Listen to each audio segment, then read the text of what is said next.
Right now, somewhere in a galaxy you'll never see, a star is dying. It doesn't know it's dying. It just runs out of fuel, collapses, and stops. No funeral, no meaning attached to it. It simply was, and then it wasn't. And on a tiny rock orbiting a completely unremarkable star in a completely unremarkable corner of one galaxy out of an estimated 2 trillion, there's you, breathing, thinking, watching this video. So here's the question that's probably kept you up at 2 a.m. at least once in your life. Why are we even alive? Not how. We know how. Cells, evolution, biology. That part's mostly solved. I mean, why? Is there a reason? Or did we just happen? Stick with me? Because the answer is stranger and somehow more comforting than you'd expect. Let's start with how small this question actually makes us. The universe is about 13.8 billion years old. Earth has existed for roughly 4.5 billion of those years. Modern humans, people who look and think roughly like you, have been around for about 300,000 years. If you compress the entire history of the universe into a single calendar year, humans wouldn't even show up until 11:58 p.m. on December 31st. We are not just late to the party, we're the very last guests, arriving as the lights are about to go off. And then there's the math of just you existing at all.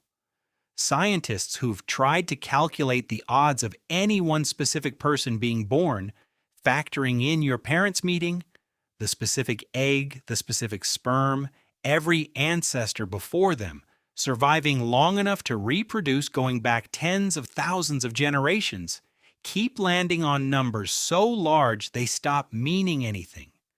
Some estimates put it past 1 in 400 trillion. Others, when you stack in every generation before that, go so far beyond that it becomes a number bigger than the atoms in the observable universe. You were not likely to happen. And yet, here you are, watching this, annoyed that I still haven't answered the question. Fair. Let's actually go looking for the answer. And we're going to check 4 different rooms in this house: science, philosophy, religion, and psychology. Let's get the uncomfortable one out of the way first. Biologically, there is no why. Evolution doesn't have a goal. It's not steering anywhere. It's just an exceptionally patient filter. Anything that survives long enough to reproduce passes itself on, and anything that doesn't disappears. That's it. That's the entire mechanism. No grand design, no finish line. Charles Darwin's big insight wasn't that life has a purpose, it's that life only looks like it has a purpose. A bird's wing looks designed for flying. A heart looks designed for pumping blood. But designed for is us projecting backwards. Nothing planned the wing. The wing is just what was left after millions of years of things that couldn't fly out dying things that could. So from biology's point of view, the brutally honest answer to why are we alive is, you're alive because your ancestors, going back billions of years, were marginally better at surviving and reproducing than the ones who didn't make it. That's not poetic. It's not supposed to be. But here's the twist that most people miss. The fact that evolution gave you no built-in purpose does not mean your life has no meaning. Scientists are quick to point out that evolutionary theory tells us where we came from, not what we're supposed to do now that we're here.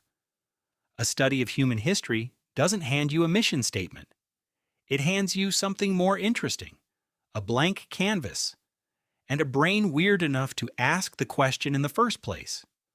No other species we know of sits around wondering why it exists. That itself is strange. That itself might be the closest thing to a clue we have. If science won't give us a why, maybe philosophy will. Spoiler, some philosophers tried to answer it, others tried to talk you out of asking. Let's start with the one who took it the most seriously, the French philosopher Albert Camus. In 1942, Camus wrote an essay built around an old Greek myth. Sisyphus, a man punished by the gods, forced for eternity to push a boulder up a mountain, only to watch it roll back down every single time he reached the top. Forever, no end, no reward, no point. Camus said, "That's us. That's the human condition. We're born wanting the universe to make sense, to have a reason, an order, a because, and the universe just doesn't answer." He called this collision between our hunger for meaning and the universe's total silence the absurd. And here's where it gets interesting. Camus didn't conclude we should give up. He asked the most uncomfortable question directly. If life has no inherent meaning, is suicide the logical answer? His answer was a firm no. Not because life secretly does have meaning, but because giving up the search is its own kind of defeat. He argued the right response to a meaningless universe isn't despair, it's defiance. Push the boulder anyway, not because it leads somewhere, but because the act of pushing, fully awake, fully aware there's no cosmic reward waiting, is itself a kind of freedom. Other philosophers swung the opposite direction. Existentialists like Jean-Paul Sartre argued that life having no built-in meaning is actually the best news you could get, because it means you're not locked into someone else's script. You're condemned to be free, in his words. Nobody handed you a destiny. You build one, choice by choice. And centuries earlier, the Stoics, Roman philosophers like Marcus Aurelius, argued something quieter. Stop asking the universe to justify itself and start asking what's actually in your control. You can't control whether existence has cosmic meaning. You can control whether you act with integrity today. That, they said, is enough. So 3 philosophers, 3 very different conclusions. One says, revolt against the silence. One says, build your own meaning because nobody else will. One says, stop asking the question and just live well anyway. None of them agree on the answer. But notice what they do agree on. None of them say, give up. Every serious philosopher who stared directly at meaninglessness has come back with some version of keep going anyway. Halfway mark. Split here if it's too long for one generation. Long before philosophers were writing essays about boulders, humans were already asking this question, and most cultures answered it the same basic way. You're here on purpose, even if you can't see the whole picture. Across most major religious traditions, the common thread is that existence isn't random. There's a creator, a plan, a soul, something that gives weight to your specific life beyond biology. Whether that's framed as serving a divine will, working toward enlightenment, fulfilling a duty to your community, or preparing for something beyond this life, the underlying message is consistent. Meaning is not something you have to manufacture from nothing. It was already placed inside the world, and your job is to discover it. This is, in a way, the exact opposite move from Sartre's build it yourself. And that tension is one of the oldest disagreements in human thought. Was meaning given? Or is it made? Maybe the most honest thing we can say is this. Billions of people, across thousands of years, in cultures that never even made contact with each other, independently arrived at the same instinct that this can't just be biology. Whether or not that instinct points to something real, it tells you something about us.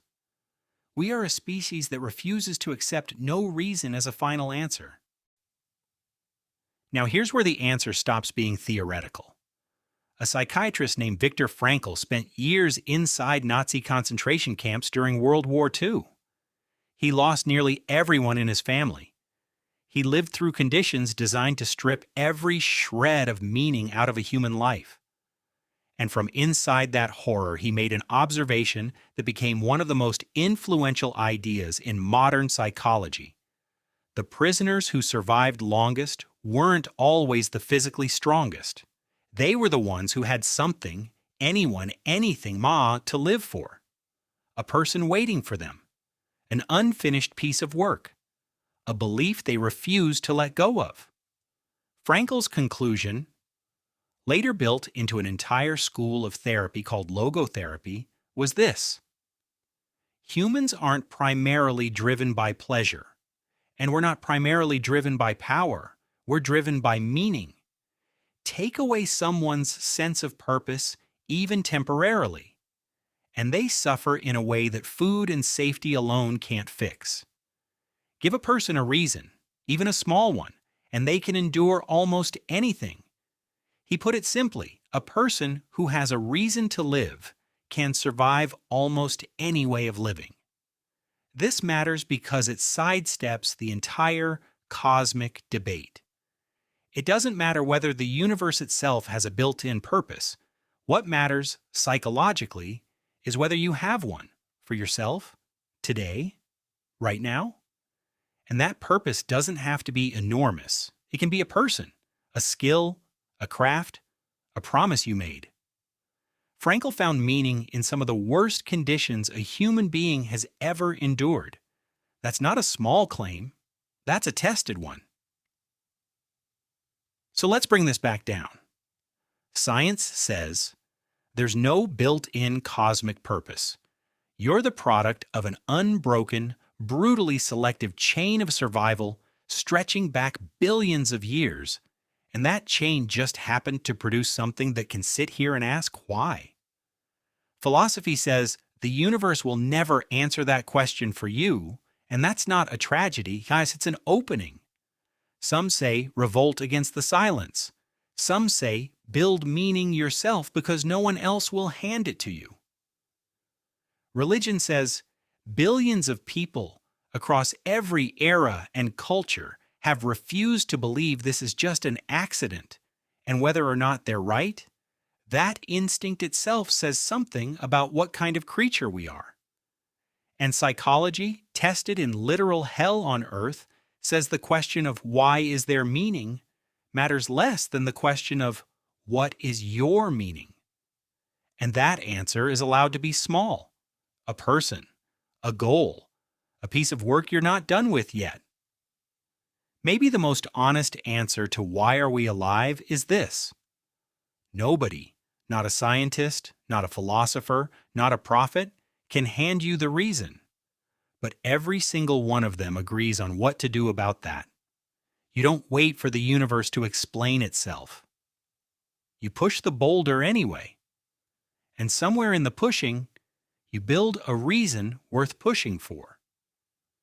If this made you think even a little, that's already more than most things manage to do in 10 minutes.